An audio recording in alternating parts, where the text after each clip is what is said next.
શિક્ષણ વિભાગે કવાયત શરૂ કરી છે અને આ સાથે જ જો કે શિક્ષણ અધિકારીની અધ્યક્ષતામાં શિક્ષણ બોર્ડના અધ્યક્ષના વડપણ હેઠળ એક કમિટીની રચના કરવામાં આવી છે। બોર્ડના ઉપાધ્યક્ષ સચિવ સહિત કુલ 9 સભ્યોનો કમિટીમાં સમાવેશ કરાયો છે।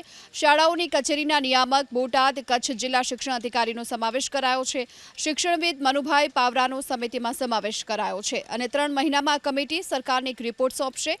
ગુજરાત રાજ્ય શાળા સંચાલક મહામંડળના પ્રતિનિધિ શંકરસિંહ રાણાનો પણ સમાવેશ કરવામાં આવ્યો છે આ કમિટીમાં। આ સાથે જ વિનિયમોમાં ઘણી જોગવાઈની સ્પષ્ટતા ન હોવાથી સુધારો કરવાનો નિર્ણય લેવાયો છે।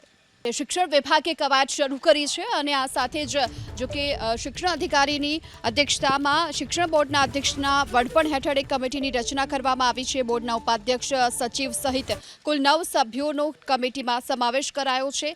શાળાઓની કચેરીના નિયામક બોટાદ કચ્છ જિલ્લા શિક્ષણ અધિકારીનો સમાવેશ કરાયો છે। શિક્ષણવિદ મનુભાઈ પાવરાનો સમિતિમાં સમાવેશ કરાયો છે અને 3 મહિનામાં આ કમિટી સરકારને એક રિપોર્ટ સોંપશે।